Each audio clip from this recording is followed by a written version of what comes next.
오늘 제목이 제자도입니다. 제자도. 제자들에게 특별히 주신 말씀인데,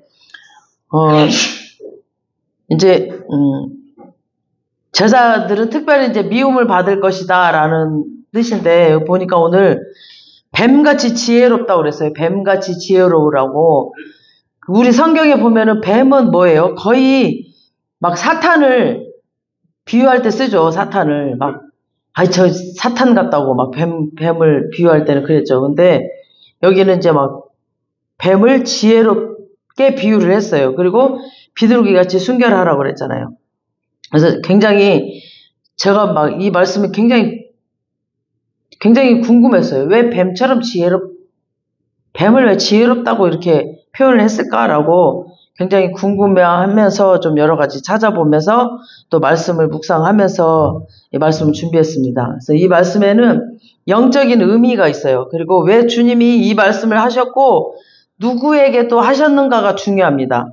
그래서 이제 오늘 말씀 마태복음 10장이 어떻게 시작되는지를 알아야 돼요. 그래서 처음에 1절을 한번 보시겠습니다. 1절 시작. 예수께서 그의 12 제자를 부르사 더러운 귀신을 쫓아내며 모든 병과 모든 약한 것을 고치는 권능을 주시니라. 아멘. 지금 예수님께서 이 말씀을 지금 12 제자에게 주신 말씀인 것을 알겠죠? 12 제자에게 지금 보내시면서 지금 이렇게 저 제자들에게 주신 말씀이에요. 특별히.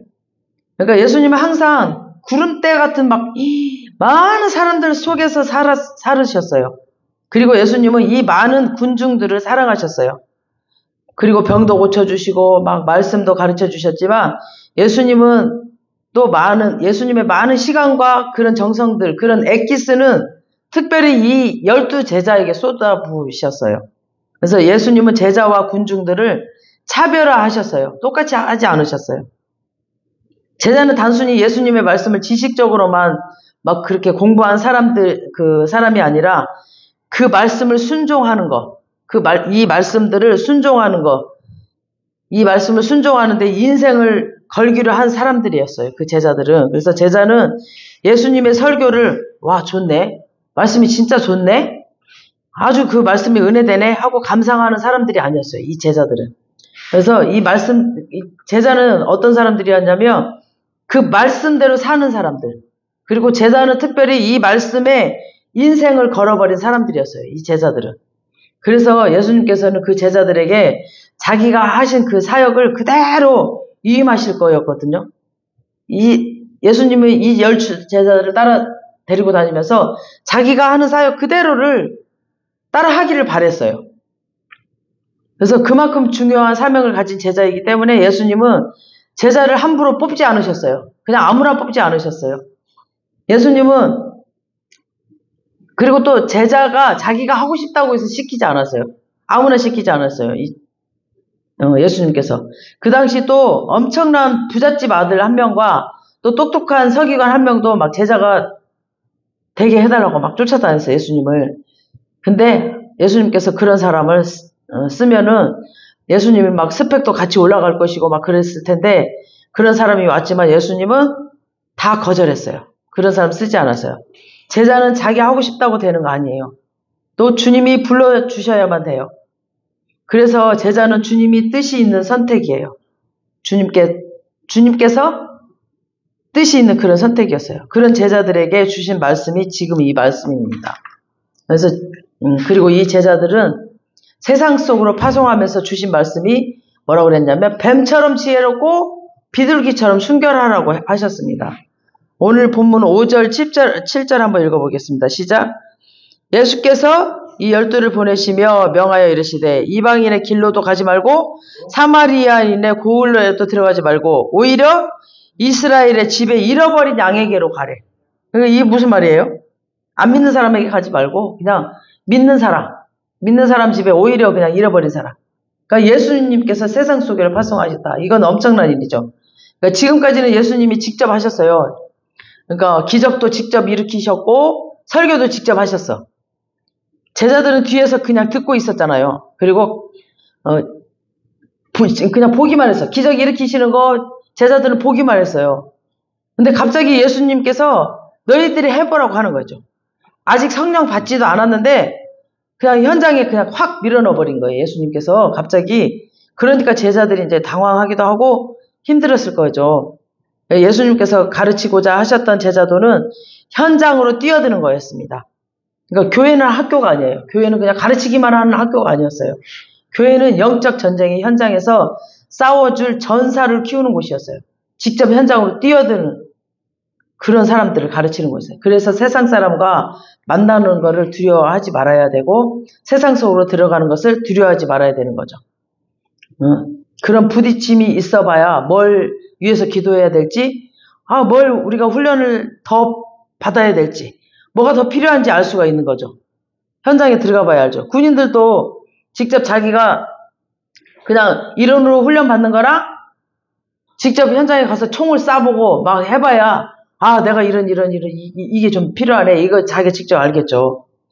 그런 제자들에게 주신 말씀이 이 말씀이에요. 그래서 예수님께서 제자들을 세상 속으로 보내신 것은 분명한 사명을 줘서 지금 보내셨는데 첫째는 뭐였어요? 천국이 가까이 왔음을 전파하라고 보내셨습니다.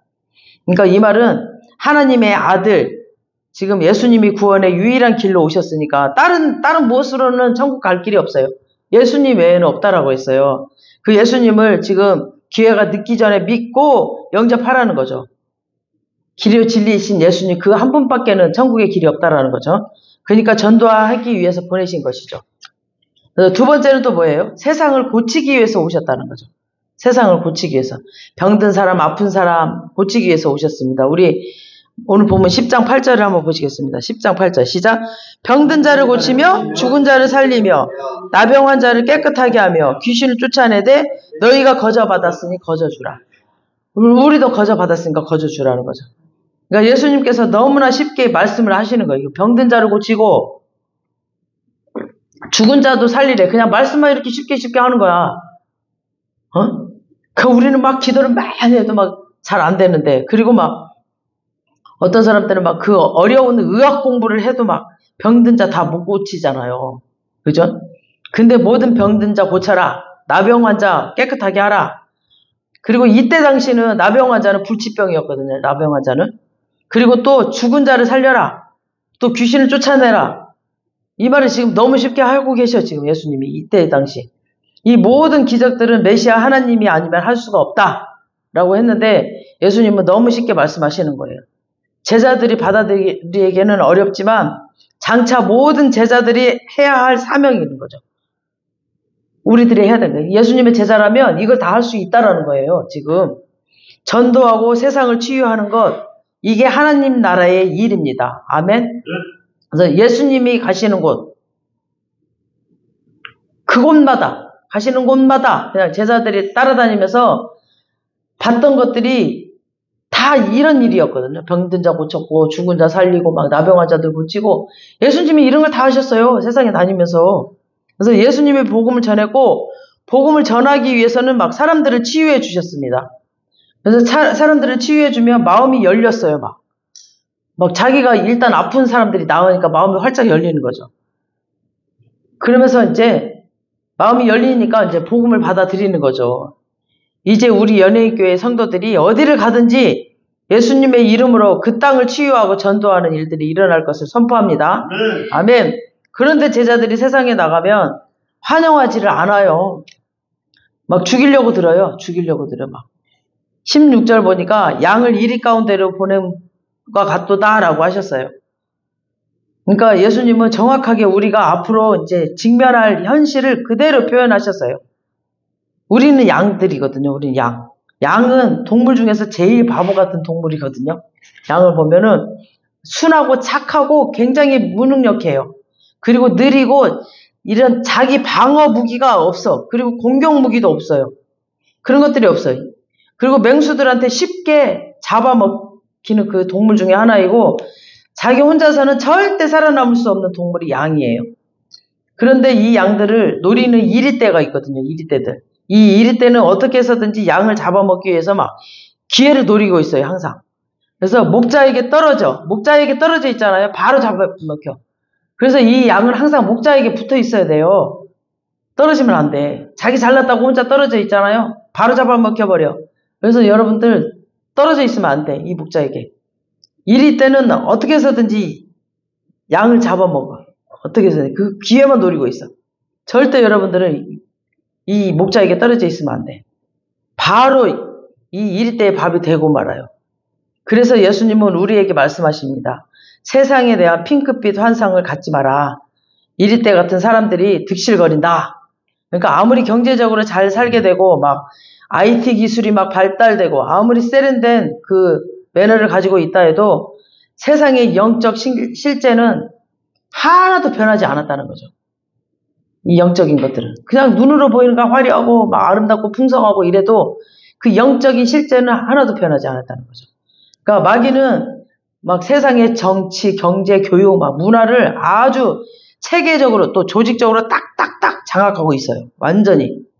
그래서 이 세상을 장악하고 자기의 권위를 복종하지 않는 그 하나님의 자녀들을 공격을 합니다. 그래서 우리가 세상 속의 그 삶은 별거 안 했는데도 굉장히 답답하고 막 불안하고 힘든 것들이 막 그런 것 때문에 그래요. 우리가. 이 믿는 사람들이. 그래서 영적인 마귀의 적대심을 우리가 느끼기 때문에 그래요. 17절에 예수님 말씀하셔요. 우리 10장 17절 시작. 사람들을 삼가라. 그들이 너희를 공회에 넘겨주겠고 그들의 회당에서 채찍질하리라. 그러니까 세상 사람들을 대할 때 영적 경계심을 풀지 말라라는 거죠. 그러니까 항상 영적 경계심을 갖고 있으라는 거예요. 영적인 것들을. 그러니까 똑같이 세상적으로 대하면 안 된다는 거죠. 항상 영적으로 영적 경계심을 갖고 있으라는 거죠.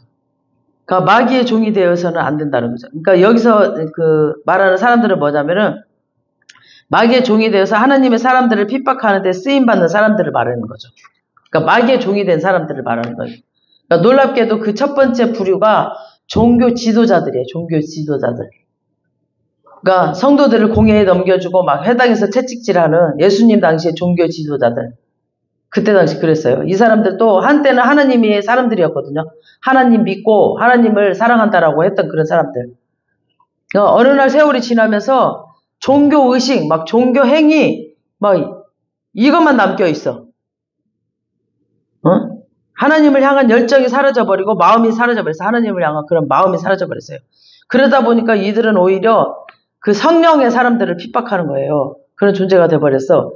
교회 안에서 교회 지도자리라는 사람들이 성령의 사람들을 핍박하게 되면은 하나님도 슬퍼하시고 자신도 망하게 돼버려요. 그 바리새인들, 서기관들 이런 사람들. 그래서 신구약 성경에서는 종교의식 행위만 남은 지도자들에게 회개하라는 말을 굉장히 많이 강조합니다. 그래서 이스라엘에게 회개하라고 하고 막 오랜 세월 신앙 경력이 있는 사람들에게 회개하라고 하는 거예요. 왜냐하면 종교 지도자들이 마귀의 도구가 되어서 막 하나님의 사람들을 핍박할 수 있기 때문이에요. 그냥 그 종교의식만 남아있는 거예요. 종교 행위 막 이런 것들만 남아가지고. 그리고 하나님의 사람들을 계속 핍박해. 두 번째 부류가 세상에 힘 가진 사람들입니다. 우리 오늘 본문 18절을 한번 읽어보겠습니다. 시작. 또 너희가 나로 말미암아 총독들과 임금들 앞에 끌려가리니 이는 그들과 이방인들에게 증거가 되게 하려 하심이라. 그러니까 기독교의 역사에 보면 항상 그 국가 권력이 조직적으로 굉장히 교회를 막 핍박하고 그런 경우가 굉장히 많거든요. 하지만 주님께서는 이 과정이 그 끌려가는 우리가 공권력에 그 재판당하고 신문당하는 과정 또한 이방인에게 간증이 될 수 있다고 하셨어요. 그러니까 이런 일들을 통해서 오히려 복음이 전파될 거라고 하셨습니다. 우리 19절 20절 시작. 너희를 넘겨줄 때에 어떻게 또는 무엇을 말할까 염려하지 말라. 그때 너에게 할 말을 주시리니 말하는 이는 너희가 아니라 너희 속에 말씀하시는 이 곧 너희 아버지의 성령이시라. 그러니까 성령을 받은 자, 성령이 그 안에 있는 자는 염려하지 않아도 돼요. 근데 성령을 받지 않은 자들은 위험하죠. 그러니까 사도 바울 우리 맨날 그랬잖아요. 우리 그 수요일날 그 사도행전 강의를 하는데 맨날 감옥에 잡히고 재판받고 막 그래. 근데 사도 바울은 이 기회를 틈타가지고 자기 변론을 할 때마다 항상 복음을 전했어요. 그 사람들 앞에서, 그 임금들 앞에서 항상 복음을 전했어요. 다음 막 우리를 핍박하는 이리떼 같은 사람들 중에서 우리가 가장 가까운 가족들도 포함되어 있다는 거죠. 21절 보시겠습니다. 시작. 장차 형제가 형제를 아버지가 자식을 죽는 데에 내주며 자식들이 부모를 대적하여 죽게 하리라. 그러니까 실제로 한국 전쟁 때 정말 북한군이 이렇게 밀려 내려와서 수많은 민간인 학살을 자해할 때 가장 많이 타겟이 된 게 그 지역 교회 그 피난 가지 못한 목사님과 장로님들이었다고 해요. 1000명이 넘는 목사님들이 그 순교를 당했다고 합니다. 그때 당시. 장로님들도 굉장히 엄청 많은 사람들이 죽었다고 해요. 그러니까 예수 믿는 크리스천들은 고발하고 하는 사람들이 가족, 친척들이 고발하고 했다고 해요. 그때 당시. 그러니까 정말 이런 일이 현실이 될 수도 있어요. 가족, 친척들이 정말 예수 믿는 사람 어디 있어? 어디 숨었어요? 하면 진짜 내 식구들이 이렇게 고발하고 그런다고 해요. 예전에도 이 집안에 처음 예수 믿는 분들이 예수 믿는다는 이유 하나로 막 결혼해서 핍박당하는 사람들이 엄청 많았습니다. 22절을 보니까 너희 이름으로 너희가 내 이름으로 말미암아 그러니까 너희가 예수 그리스도 그 이름으로 말미암아 모든 사람에게 미움을 받을 것이다 라고 했어요. 그러니까 뭘 잘못해서가 아니라 그냥 예수 믿는다는 그 이름 때문에 예수 믿는다는 이름 그러니까 예수님에게 속했다는 그 사실만으로 핍박을 당한다는 거죠. 그러니 놀라지 말고 마음에 각오를 하고 있어라라는 거죠. 마음의 각오를 미리 하면 그 당하거나 놀라지 않죠. 나 예수 믿는데 분명히 나 총살 당할 수도 있어. 이런 각오를 딱 하면 놀라지 않는다는 거죠. 뭐 우리가 그 찬양 같은 거 찬양 고백하는 거 사명 막 있잖아요. 막 목숨을 다 벙어리가 되어도 막 이런 거 있잖아요. 내가 벙어리가 되어도 나 예수 믿겠다고 막 이런 거 하잖아요. 그래서 우리 사부님이 막 그런 거를 막 그런 노래들을 많이, 그런 찬양들을 많이 해, 막. 그래서 내가 똑바로 보고 싶어요. 막 이런 것도 보면 가사가 목숨 다해 하겠다고 해서. 그런 찬양을 진짜 할 거 그렇게 자기 목숨 바쳐서 예수 믿을 거냐고. 조금만 뭐라고 해도 픽 삐지면서 그 찬양들을 할 거냐고. 그래서 내가 하지 말라. 자기 자식도 못 내려오면서 그런 찬양 할 거냐고. 그렇게 함부로 찬양하는 거 아니라고 내가 막 그랬거든요. 그 찬양대로 된다고, 응? 세상 가수들도 있잖아. 자기 맨날 불렀던 대로 된대잖아, 막. 쨍하고 했들날 했더니 송대관 그 선생님께서 쨍하고 막 해가 떠버렸지. 인생이 펴버렸잖아요. 근데 맨날 죽는다는 30쯤에 부른 사람은 30살에 진짜 죽어버렸다면서. 그러니까 그 부른 대로 막 자기가 말한 대로 계속 했는데 세상 가수들도. 그래서 내가 그런 거 별로 안 좋아해가지고 그런 찬양 부르지 말라고 내가 막 그랬거든요. 가사 좋은 거 좋지만 막 펑어리가 되어도 그 찬양 되게 좋아해. 그래서 무슨 펑어리가 되냐고 내가 싫다고 내가 부르지 말라고. 찬양은 좋지만 가사가 나는 싫다고 막 그랬거든.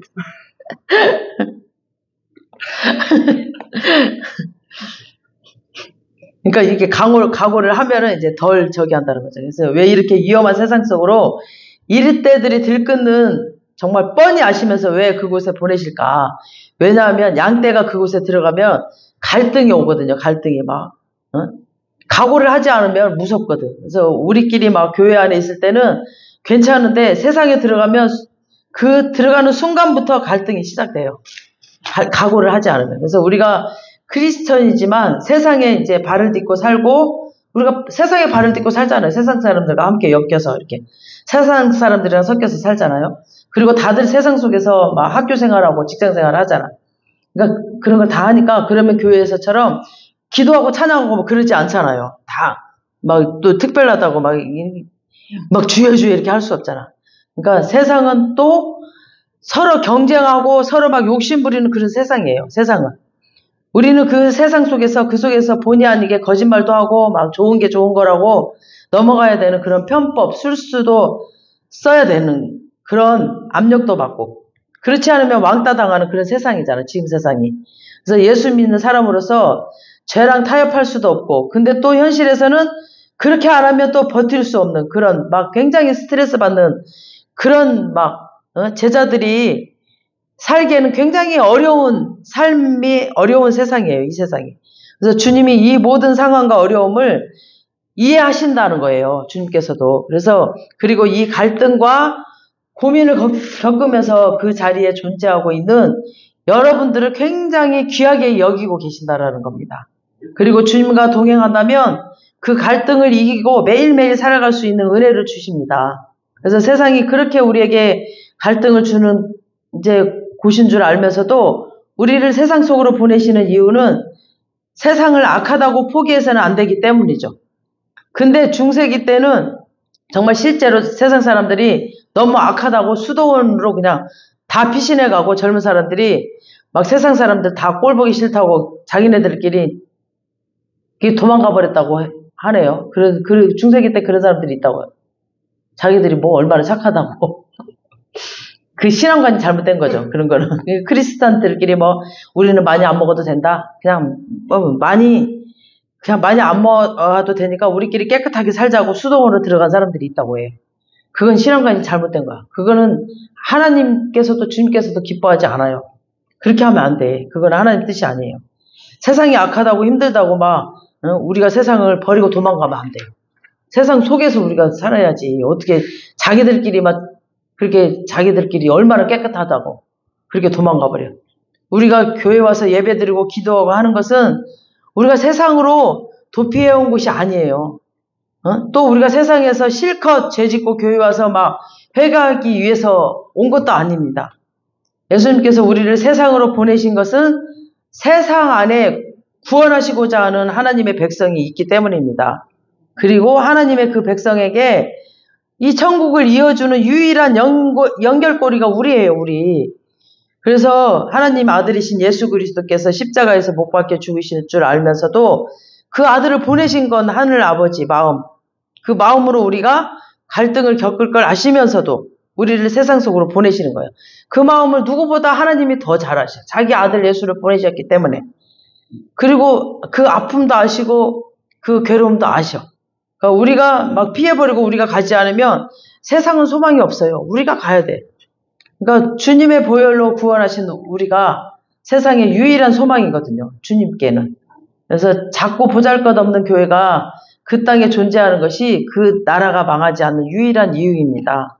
그래서 여러분이 어떤 학교나 어떤 직장에 다니게 된 것은 우연이 아니에요. 우연이 아니라 하나님의 섭리요, 하나님의 계획입니다. 지금 여러분이 계신 곳 그곳이 하나님의 섭리요, 하나님의 계획이에요.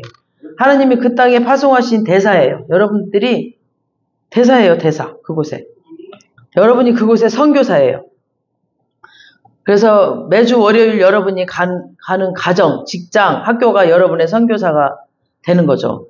그래서 그곳에서 말씀대로 살아보려고 존재하는 자체가 이미 영적인 세계에서 마귀에게는 큰 고통스러운 거예요, 마귀들이.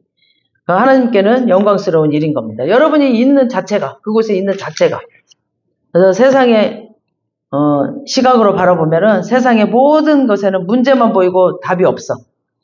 근데 우리 예수 믿는 사람들이 그 답이 없는 세상 속에서 정말 하나님의 메시지를 삶으로 보여주며 그들이 답을 얻는 거죠. 여러분을 통해서.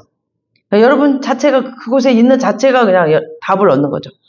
예수님이 우리를 그냥 험한 세상으로 보내시지만 아무 대책 없이 그냥 보내는 거 아니에요. 그냥 우리에게 능력을 주시면서 보내는 거죠. 마태복음 10장 1절 보니까 뭐라 그랬어요, 아까? 12제자를 부르사 더러운 귀신을 쫓아내며 모든 병과 모든 악한 것 고치는 권능을 주셨다고 그랬어요. 우리에게 권능. 그러니까 권능을 주셨어요. 예수님은 우리가 세상 눈치 보면서 간신히 살아남는 그런 존재로 보내시는 것이 아니라 세상을 장악하고 있는 그 어둠의 권세, 귀신들을 다 쫓아낼 수 있는 권능을 받은 존재예요, 우리는. 아멘. 예수의 이름으로 우리가 귀신을 쫓아내고 모든 병을 고칠 수 있는 권능을 우리에게 주셨기 때문에 우리를 만나는 모든 사람들이 모든 병이 치유가 되고 각자가 가지고 있는 트라우마에 막 그런 스트레스와 분노, 조절 모든 것들이 우리를 만나면서 치유가 된다는 것을 여러분이 믿으셔야 돼요. 그냥 믿으면 돼. 우리는 그냥 믿으면. 우리가 그 권능을 받았어요. 주님이 주셨어. 그냥 우리 교회 와 있는 동안. 그걸 그냥 믿기만 하면 돼요. 우리가. 그래서 여러분이 거기 그 자리에 지금 있는 거예요. 그래서 이 능력을 방어적인 것이 아니라 그냥 압도하는 능력이에요. 압도하는 능력. 그냥 귀신이 도망가. 여러분이 가면은 그냥 어메 쟤 무섭네 그러면서 도망가요. 그냥 여러분이 아무 말도 하지 않아도 그냥 도망가는 거죠. 우리 마태복음 10장 19절 한번 띄워줘 보세요. 누가복음. 누가복음 10장 19절. 없어요? 누가복음 10장 19절을 안 적었나 보네. 한번 찾아볼게요. 누가복음 10장 19절 한번 보시겠습니다. 내가 너희에게 뱀과 정갈을 밟으며 원수의 모든 능력을 제어할 권능을 주셨으니 너희를 해칠 자가 결코 없으리라. 이 말씀을 있잖아요. 핸드폰에 적든가 아무튼 쪽지에다 적고 다녀봐. 야, 너희 비켜. 그냥 이 말씀이 내 가슴에 있잖아. 그러면은 하나님이 나한테 뱀과 정갈을 밟으며 원수의 모든 능력을 제어할 권능을 나한테 주셨네. 누가 나를 해쳐? 감히 이러고 다녀봐. 마귀가 도망가버려. 저절로 눈만 딱 뜨고 그냥 내가 걸어가봐. 마귀들이 뚜뚜뚜뚜뚜뚜 이렇게 도망가는 모습이 내가 걸어가면 있잖아. 마귀가 다다다다. 제가 예전에 환상으로 보였는데 만리장성을 이렇게 올라가는데 마귀들이 다다다다다다 엎어져 버리더라고. 양쪽으로. 이 환상이 보이더라고. 이 말씀만 내 가슴에 딱 안고 있잖아요. 이 환상이 여러분에게 보여요. 절대 걱정하지 마세요. 이 말씀이 나한테 살아서 움직인다니까요. 그래서 여기서 제어한다는 말이 뭐냐면 정복해버린다는 거예요. 정복해버린다는. 그러니까 우리는 세상 권세 잡은 귀신들의 눈치 보면서 겨우 살아남는 존재가 아니에요. 그냥 완전히 압도해버리는 거야. 정복해버린다는 거예요. 그래서 권세를 주님이 우리에게 주셨어. 이런 권세를. 아멘? 그래서 귀신들이 우리가 들어가면은 그냥 무서워서 들들들 떨어. 그냥 막 도망가면서 막 신발이 벗겨지니까 막 신발을 들고 막 도망가더라니까? 절대 무서워하지 마세요, 여러분들. 우리를 보고 도망가요. 우리 걸어가기만 해도 도망가. 그러니까 절대 어떤 귀신이든 절대 무서워하지 마세요. 그렇기 때문에 여러분이 세상에 들어갈 때 눈치 보면서 비겁하게 들어가는 게 아니라 그냥 어깨를 쫙 펴고 그냥 믿는 구석이 확실히 있잖아요. 주님이 나한테 우리에게 이런 권세를 주셨어. 그러니까 당당하게 들어가세요. 로마서 8장 31절. 시작. 그런즉 이 일에 대하여 우리가 무슨 말을 하리요? 만일 하나님이 우리를 위하시면 누가 우리를 대적하리요? 아무도 대적할 자가 없어요. 우리를. 이런 담대함으로 세상 속으로 들어가는 겁니다.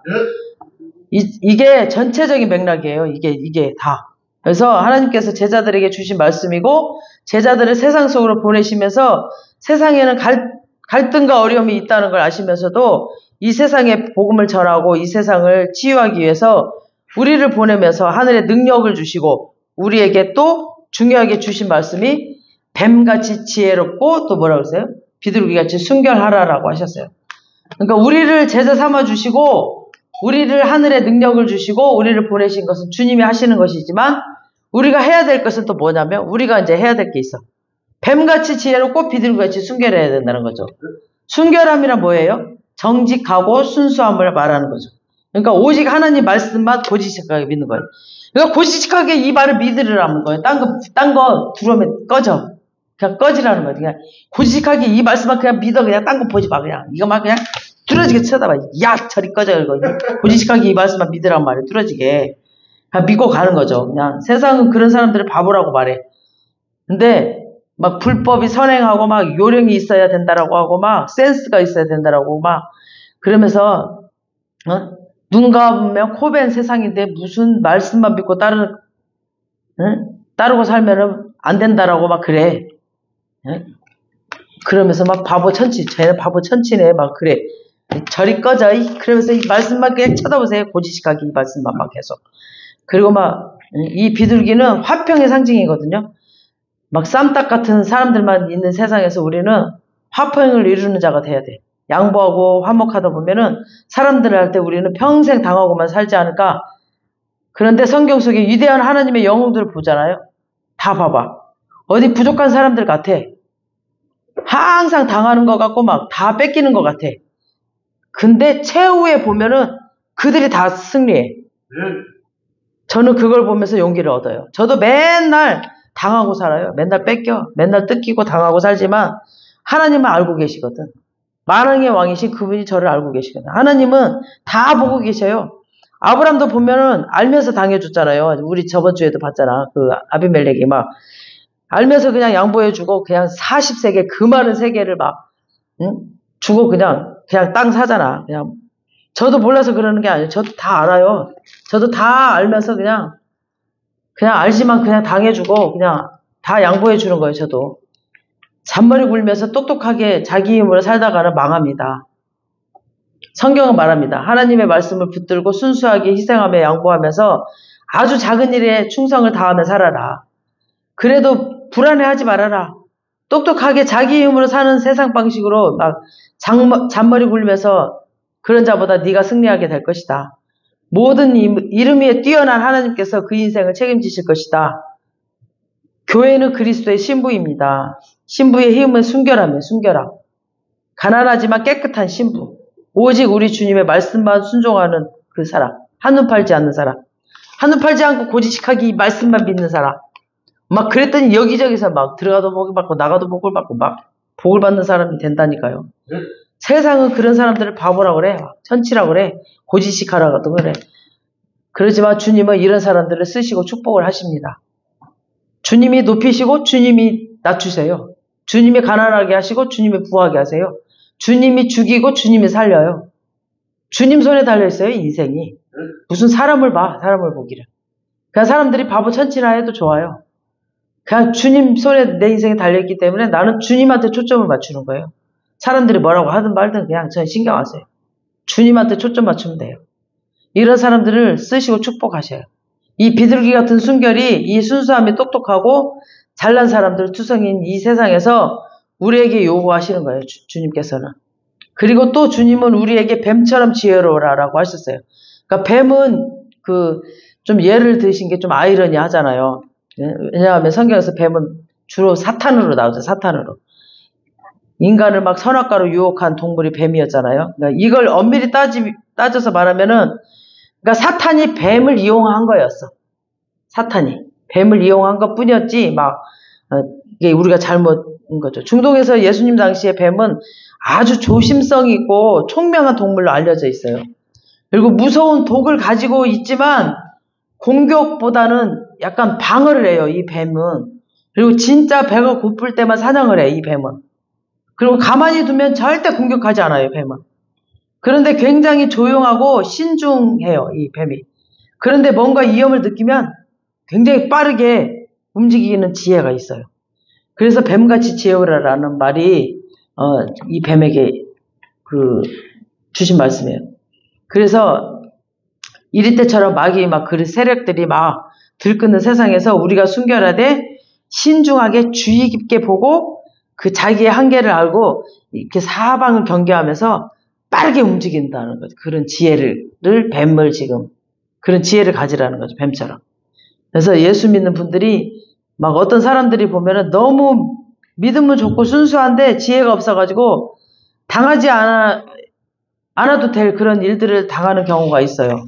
그래가지고 우리가 주님을 위해서 당하는 고난이 아니라 그냥 쓸데없는 고난을 당하는 수가 있거든요. 그냥 지혜롭지 못해갖고 당해. 빨리 지혜로워서 당하지 않아도 되는데 그냥 빨리 풀어야 될 거 풀어야 되는데 풀지 않고 그냥 고집을 피워. 지혜롭지 못해가지고. 그래갖고 쓸데없이 당해. 너무너무 힘들게 70년 80년 당하고 있어. 그러니까 지혜로워야 된다는 거죠. 무엇보다도 우리는 또 사람을 분별하는 지혜를 기도해야 됩니다. 그러니까 악인을 피해야 되고 진짜 사람을 분별할 줄 아는 지혜가 있다면은 우리는 풍성한 삶을 살 수가 있는 겁니다. 또 때를 분별할 줄 아는 지혜가 또 필요해요. 뿌릴 때가 있고 거둘 때가 있는 그런 때, 또 앞으로 달려야 할 때가 있고 멈춰야 할 때가 있고, 또 말해야 될 때가 있고 침묵해야 될 때가 있고, 또 무대를 올라갈 때가 있고 내려와야 될 때가 있고, 우리가 지혜가 없으면 인생에 큰 공경에 처하게 됩니다. 성경에 보면 일하는 사람들 많이 나오잖아요. 느헤미야, 또 요셉, 다니엘 이런 사람들은 세상에서 일을 많이 하잖아. 이런 사람들 너무나 순결하고 거룩한 사람들이었지만 세상 삶 가운데서 함부로 자기를 처신하지 않았어요. 굉장히 지혜롭게 했어요. 다른 사람을 함부로 정죄하지도 않았고 내가 예수 믿는 사람이라고 큰 소리 치지 않았지만 결정적인 순간에 믿음의 승부를 딱 내렸어. 그래가지고 그들을 통해서 수많은 권력자들이 하나님을 높이게 되었죠. 그런 지혜를 하나님이 말씀하시는 거죠. 단순히 옳은 일을 말씀하실 뿐 아니라 옳은 일을 선한 방법으로 하는 거죠. 옳은 일을 막 나쁜 방법으로 하면 그것도 지혜롭지가 못하죠. 옳은 일을 어떻게 선한 방법으로 하느냐. 그게 굉장히 중요해요. 세상에서 잘 나가는 사람들을 보면은 굉장히 똑똑하고 일은 잘해. 근데 그 과정 가운데 많은 사람들이 막 상처를 줘요. 그리고 막 다 밟고 올라가 막. 자기만 살겠다고. 그리고 자기가 엘리트가 되기 위해서 막 다 사람들을 쓰러뜨리고 무너뜨려버려. 다 망가뜨려버리고 상처를 줘버려. 그런데 지혜 있는 사람은 사람들을 진리 가운데로 굉장히 인도하면서 그들에게 상처를 절대 주지 않아요. 그들을 세워가면서 이렇게. 그러니까 굉장히 존경을 받고 사랑을 받아요. 이런 지혜는 학교에서 배울 수 없죠. 또 나이가 많다고 생기는 지혜가 아니야. 이런 지혜는. 지혜의 근원이신 하나님이 주시는 겁니다. 그래서 우리가 얼마나 하나님과 동행하고 있는가, 하나님과 동행하고 있는 그 시간만큼 지혜가 깊어지는 겁니다. 우리 야고보서 1장 5절을 띄워주세요. 시작. 너희 중에 모든 지혜가 부족한 것은 모든 사람에게 보여주시라. 꾸짖지 아니하시는 하나님께 구하라. 그리하면 주시리라. 그러니까 한두 번만 구하는 게 아니라 계속 구해야 돼. 우리가 지혜가 부족하면 계속 구하라는 거죠. 다니엘이 왜 그렇게 지혜로웠을까요? 하루에 3번씩 예배하고 기도하니까 그에게 하늘의 지혜가 계속 부어지는 겁니다. 여러분 더 깊이 자주 기도할수록 여러분에게 하늘의 그 지혜로 가득 찰 거예요. 여러분 그냥 시시때때로 일하면서도 기도하세요. 계속 그냥 순간순간 매 순간 일하면서도 하나님 지혜 주세요. 하나님 이거 어떻게 할까요? 그냥 계속 버스 타면서 지하철 타면서도 하나님 계속 구하세요. 계속. 주님께서 우리를 세상에 보내실 때 하늘의 강력한 능력을 부어주시겠지만 우리가 해야 될 것은 비둘기처럼 순결하고 뱀의 지혜를 가지라는 거예요. 그러니까 지혜가 없이 순수하기만 하면은 어리석어 보여. 그래서 불필요한 고난을 당해요. 반대로 순수함이 없는 지혜는 또 교만해. 교만해가지고 지잘났다고 그러면 교활해져 버려요. 그래서 신뢰를 잃어버려요.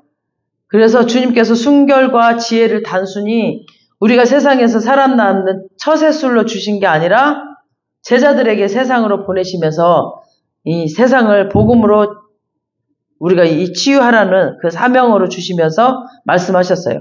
그래서 하나님은 우리에게 여러 가지 능력을 주시지만 그 능력을 우리에게 순결과 지혜라는 그릇에 담아내야 된다 그랬어요. 그러니까 순결과 지혜라는 그 그릇에 담아내야죠. 그래야 그 능력이 폭발하는 거죠. 그 능력을 막 교만으로 막 자기 것을 함부로 쓰면 안 된다는 거죠. 여기 마태복음에는 12제자에게 지금 보내시면서 이 말씀을 하는 것이고 누가복음에서는 보면은 70명의 제자들에게 보내면서 하신 말씀이 또 있어요. 우리 누가복음 10장 18절. 시작. 예수께서 이르시되 사탄이 하늘로부터 번개같이 떨어지는 것을 내가 보았노라. 그러니까 영적인 전쟁의 방향을 바뀌었다는 거예요. 지금 사탄이 잡고 있는 모든 권세들이 하늘로부터 다 떨어져 버렸어. 그래서 우리 교회 가정, 또 우리 가정, 우리 인생, 우리 지역, 우리 나라, 우리 직장, 이 어둠의 권세 잡고 있는 마귀가 하늘로부터 떨어져 버렸어요. 아멘. 우리가 예수님의 말씀을 선포하고 막 병 고치고 기도하고 이렇게 사역을 할 때 마귀의 세력이 그냥 다 하늘로부터 다 떨어져 버렸어요. 다 세력을 잃고 사라져 버렸다는 겁니다. 그러니까 영적 전쟁의 승리는 우리의 순종을 통해서 이루어지는 겁니다. 아멘. 그래서 우리는 그냥 세상 속에서 사는 거예요. 세상 속에서 존재해야 됩니다. 아멘. 그래서 하늘과 땅의 권세를 우리에게 주셨습니다. 성령의 능력이 우리에게 있습니다. 아멘. 이제 지혜와 겸손으로 순결로 교회 담장을 넘어가야 돼요. 그래서 세상 속으로 들어갈 때 하나님께서 큰 영광을 받으시고 마귀가 무서워서 도망을 갈 거예요. 마귀는 교회가 그냥 잠자기를 원해요. 그냥 교회에서 그냥 우리들끼리 그냥 지지고 먹고 그리고 교회에서 기도하고 일도 안 하고 막 이러기를 원해. 마귀는. 근데 하나님은 교회가 일어나기를 원해요. 일어나서 세상 속으로 들어가서 여러분들이 지금 직장 생활도 하고 일도 하고 이렇게 바로 들어가서 교회가 바로 저와 여러분임을 선포합니다. 이번 주는 또 주님이 주시는 능력과 권세로 지금 비둘기처럼 순결하게 뱀처럼 지혜롭게 승리하는 우리 모두가 되시길 주님의 이름으로 축복합니다. 아멘.